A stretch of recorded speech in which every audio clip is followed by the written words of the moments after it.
As a perfume addict, here are some ways I justify purchasing my perfumes.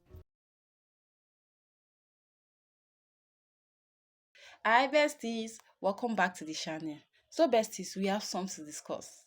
I think there's a competition on TikTok to see who can collect the most fragrance or who is more of a fragrance addict because something is not right. And we need to talk about it. Yep. Because the world might just stop or else we share our opinions. So, let's share our opinions so that the world will keep rotating. I came across a video on TikTok of a lady arranging her fragrance collection, and it was a lot. I think over 1,000 bottles of different fragrance. Seriously, what does one person need all those fragrance for? And there are a lot of other people just like her that have thousands of fragrance. What are they doing with it? So we are no longer obsessed with makeup, skincare. Now we are obsessed with fragrance. Seriously, what's going on? How did you get here? What's happening? I literally have to be a physician because why are my hobbies so expensive? Why do I have such bougie taste? Like, my hobby right now, guys, is perfume. I hear them saying things like, fragrance collection is my hobby. No, sweetheart. Buying of something is not an hobby. Singing, dancing, drawing, those are hobbies, not buying of one useless crap. It's not an hobby. You guys, they need to change their hobbies. They need to work on their hobbies. They need to get new hobbies because this hobby is going to put them in trouble. Yes, it's going to put them in trouble. As a perfume addict, here are some ways I justify purchasing my perfumes. I mean, we might as well keep this trend going because I really like to make fun of myself because I'm ridiculous. I just got paid. Of course, I'm going to buy a new perfume. Going on a first date? Yes, I'm going to buy a new perfume.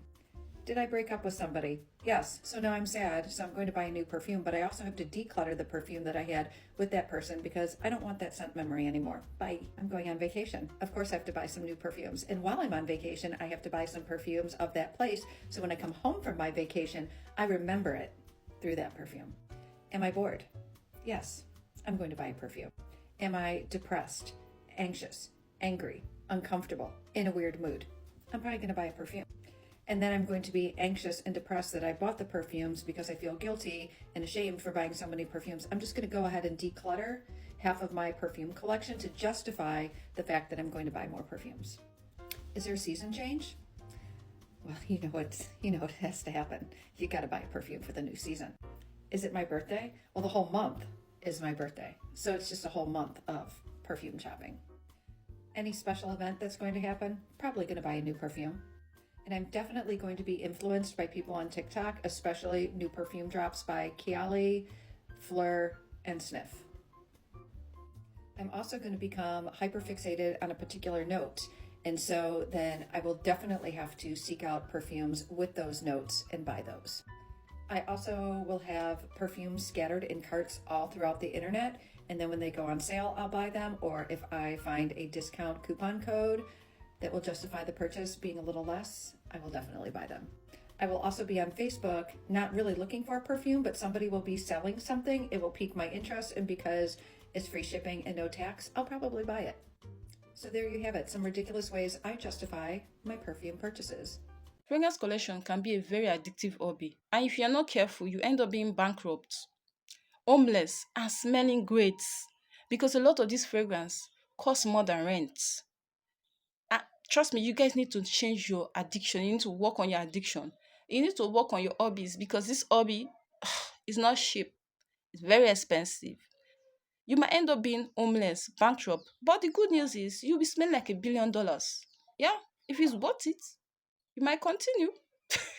This may be an extremely hard pill to swallow, but I think it's about time that we had a come to Jesus moment about this. I fear that a lot of us have started to develop shopping addictions under the guise of being collectors. I've been a part of the fragrance community for a couple of years now, and as time passes, it becomes more and more apparent that overconsumption is a huge issue in this community that needs to be addressed. Shopping addiction is a behavioral addiction where you feel the need to constantly shop, compulsively purchase things, and spend way too much money on things that are not necessary. This is a common occurrence in several hobbies in general because people feel like they have to amass these huge collections, but they're not intentional about doing so. Before I was in the fragrance community, I was in the skincare and makeup community, which are also two communities where overconsumption is a huge issue. And it's why you see a lot of creators who used to be in those niches slowly transferring into the fragrance world. I feel like there's a lot of pressure in the fragrance community to buy every single new launch or to buy whatever popular trending fragrance everyone is talking about, because there is such a feeling of FOMO. I spoke about it in another video, but I think that FOMO kind of generates from this insecurity people have about the size of their collection in comparison to the size of other people's collections, especially when you see a lot of people in these online spaces that have these super huge collections. And it leads to this keeping up with the Joneses dynamic where you feel like you constantly have to be buying more and more and more to keep up with everyone else. And it's so difficult to have a candid conversation about this on social media because people get extremely defensive, which is quite literally a defense mechanism used by people who are struggling with addiction. People will say, why do you even care what other people do? Just let people do what makes them happy. To which I challenge with the question, why does your happiness solely rely on accumulating and stockpiling copious amounts of material possessions? Because there's usually an underlying reason for that. Also, the happiness that you get from buying things is extremely temporary. You'll get that initial rush of dopamine and endorphins from acquiring a new purchase, but once that feeling wears off, you don't even get to enjoy what you just purchased because you're off to chasing the next high.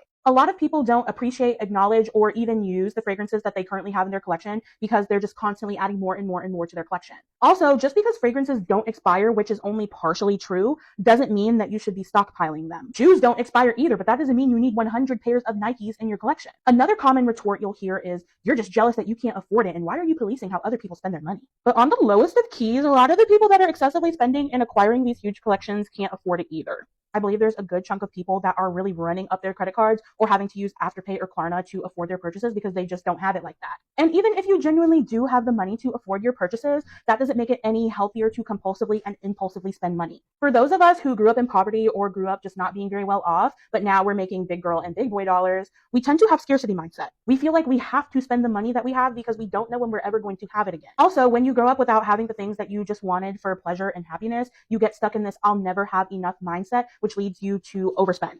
More money, more problems is absolutely a thing. Like if you're having a hard time managing a 40 or 50K salary because you're spending so much, you magically making 100 or 200K is not going to solve that spending problem.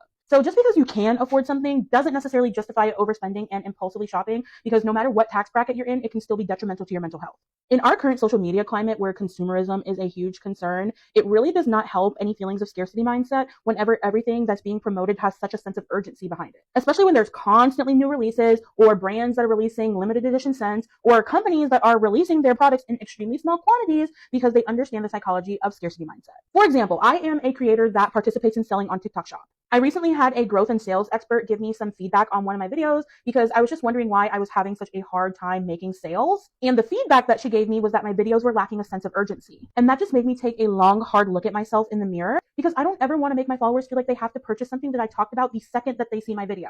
It's also why you will no longer hear me say run, don't walk in any of my videos because I just do not want to contribute to that culture of overconsumption and impulsive buying. In my opinion, the most enjoyable part of collection is the hunt to find something that's really special and unique that will add value to your collection, not just buying things just to buy them. That's why I love sampling so much, because I get to try so many different things for a relatively affordable cost. And then after thinking about it for a while and wearing my sample, then I get to pick out a few things that I truly love. Like in the past 2 or so years, I probably sampled close to 200 plus perfumes. And it's like, if I find the perfect boozy vanilla that I'm just in love with, I don't have to continue buying 10 other boozy vanillas. Like, unless I find a boozy vanilla that is just so significantly distinct from the other one that I already own, I don't need to add that to my collection. There's no value in adding it. But back to the why do you even care what people do comment, I think it's less about pocket watching other people and policing what they do with their money and more about genuinely having care for one another. Because in seeing that other people are having the same issue that you're having and acknowledging that this is a community-wide issue, we can actually help each other to create healthier habits, which will make the hobby more enjoyable for all of us. I do have some tips on how to intentionally curate your dream fragrance collection, so let me know if you're interested in seeing that. And in general, I just want to hear what your opinions on this topic are. Do you think that you're struggling with shopping addiction? It becomes very easy to get into debt just to have content to present. What nobody tells you about becoming a fragrance influencer is that you're literally chasing a goalpost that you will never catch. With fragrances, there are trends. People can tell you all day, this is a beautiful classic and I love this fragrance, it's the classic vanilla. And then 2 days later, another vanilla, popular vanilla, will come and knock that thing out of the place. Fragrances come and they go, especially if you are trying to dabble in designer perfumery. That comes and goes. It comes and goes. Unless you are a large creator and a lot of brands are just sending you things in PRs, mailers, or you will never ever catch up to that.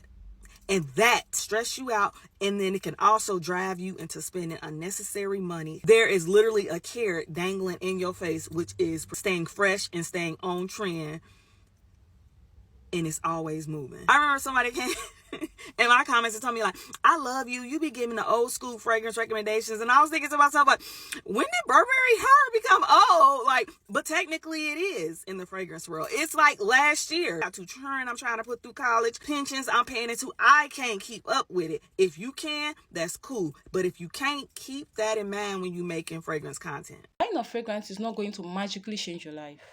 Not even the expensive ones. They're not going to magically change your life. What you need is a proper bath. Yes, proper bath every day. It's going to make you smell nice, smell clean, smell fresh. Yeah, a good hygiene. All you need is a good hygiene. Then you see this fragrance you're buying, they're just going to top it up. They're just going to make you smell, lift your smell. These ones, buying a fragrance and not having a good hygiene, it's not going to do anything for you. You're just going to go bankrupt because you keep buying more. And why do you even need 100 different fragrance? What do you need this for? Are you making money from it? Are you an influencer? So I think it has gotten to the point we need to stop following influencers. These people are literally making money from it, and you're going bankrupt trying to keep up with the fragrance they're bringing out every day, every week, every month. It makes no sense. You are not an influencer. What do you need all those things for? You're not making money from it. All you need to do is have your scents. Like pick 1 or 2 bottles, have your scents, and stop being everywhere because you want to be like an influencer. You're not an influencer, sweetheart. Newsflash, you're not an influencer. Stop trying to be like them. They are making money from it. You are not making money from it. You're going to go bankrupt. What you need is just have your unique scents. Find 1 or 2 fragrance and stick to it. Trust me. Because a lot of these fragrances you're buying, they all have same scent. They have the same fragrance. It makes no sense. So besties, what do you think? What's your thoughts? Drop in the comment section. Are you also a perfume addict? Or you have your own different addicts? Or your own different addiction? You have your different addiction that's not perfume. Let's know in the comment section. Because you see PerfumeTok, PerfumeTok, if you're not careful, you end up buying different fragrances that you do not need. Because the way they will bring it, they will like, oh, this fragrance is not for everybody. And you think you are special and you want to get it. Sweetheart, it's not for everybody. When they say it's not for everybody, shifts. Don't try to be the people that is for. Because you're going to go bankrupt. You might even go homeless. Trying to smell nice and smell like $1 billion. Just keep the unique scent. Anyway, let me stop my ranting here. So besties, please, if you find this video interesting in any way, because I know you find it interesting, please do not forget to give the video a huge thumbs up. Do not forget to like the video because it helps the algorithm and it shows your support. And subscribe to the channel, besties. Drop your thoughts in the comment section. I'll see you in the next video. For now, bye, and I love you guys. So bye, bestie. Bye. Stop buying expensive fragrance.